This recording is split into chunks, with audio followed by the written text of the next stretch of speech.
Good afternoon. It gives me great pleasure to stand here this afternoon to say congratulations to all the caregivers. I am so honored by the opportunity that Diane has given me on this afternoon. I just want to say thank you to her.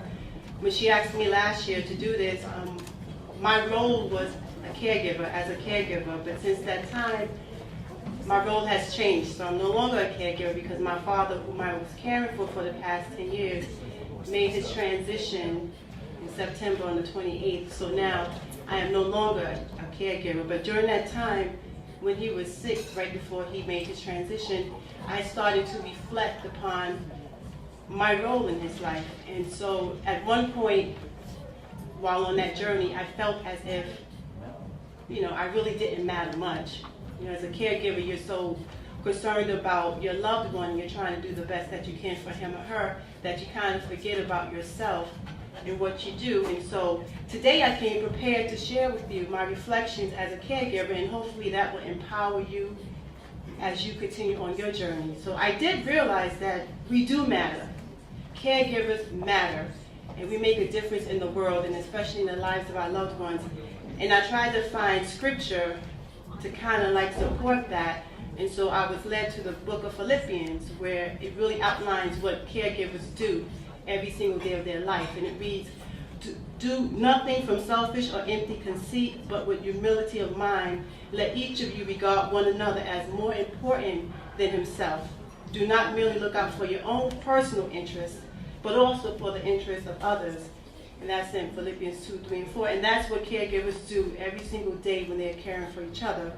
So what I realized was that caregivers are an expression of love.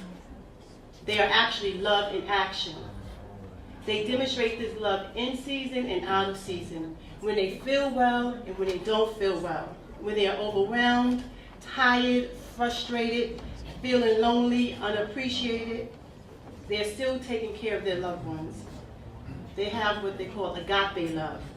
Agape love is a brotherly kind of love, a selfless, sacrificial, and unconditional love.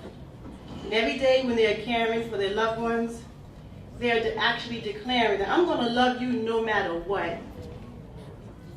I'm not leaving you no matter what you do or what you say. I'm here to stay.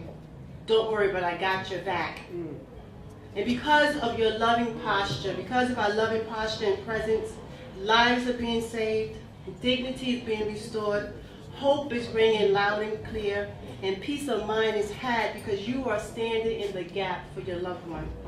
And you know what? Your loved one feels it. They draw strength from it. Your love empowers them and makes them want to live a little longer and fight whatever is ailing them. I just wanted you to know this afternoon, caregivers, that you do matter. For your love covers a multitude of things, and there is healing and unselfish love. Research has proven it. Most importantly, God has proven it. You are actually doing the will of God. Your sacrifices are noted and are truly appreciated by your loved one. I know that being a caregiver is not an easy job. And at times it may be very painful for you to sacrifice so much of yourself. You sacrifice your time, you sacrifice your energy, your money, your family, your job, your privacy, and your fun. I just wanted you to know, and I wanted to stand here on behalf of your loved one and say that they appreciate everything that you do for them and have done for them. And sometimes they may not tell you, but if you take the time to look deep within their eyes, you will see their appreciation and their thankfulness right inside. And sometimes they may try to tell you that with their actions. They may become a little disgruntled, especially if you break from your normal routine of things and you don't come by when you're supposed to come by or do what you normally do. They may have a little attitude or may give you a little hard time, but that's just their way of letting you know that they love you and that they need you and that they appreciate everything that you're doing for them. So today I stand remembering my dad, and remember the lessons that I learned from him as his caregiver. And I just wanted you to know, and that's why I had to play this song, because I think Celine Dion, she says it well, because you love them and because you continue to love them, they're everything that they are because of you. You give them the ability to rise every morning. You give them the ability to face whatever difficulties they may be facing. They appreciate everything. You lift them up when they can't stand up. You feed them when they can't feed themselves. You speak for them when they are unable to express themselves. And your love is the thing that keeps them going and going and going. And so I just wanted to congratulate you on today. I wanted to salute you on today. And I just hope that my reflections that as your role as a caregiver, that you are important. Don't ever feel like you're not making a difference, because you are making a difference in the lives of your loved ones, and other people are watching. You are truly a national treasure. And so I congratulate you, and I could salute you. And I just wanted to share 4 things with you that I learned while on my road as a caregiver while I was taking care of my father. Actually, Yolanda Adams used it for her morning show, but it's true. 4 things you need that will help you on the road as a caregiver. 1 is faith. You have to have a faith. You have to have belief in God, because He gives you the power and the strength to make it. When you feel tired and you can't do it on your own, you can draw strength from God, and He will give you exactly what you need to endure and take you through. The next thing is family.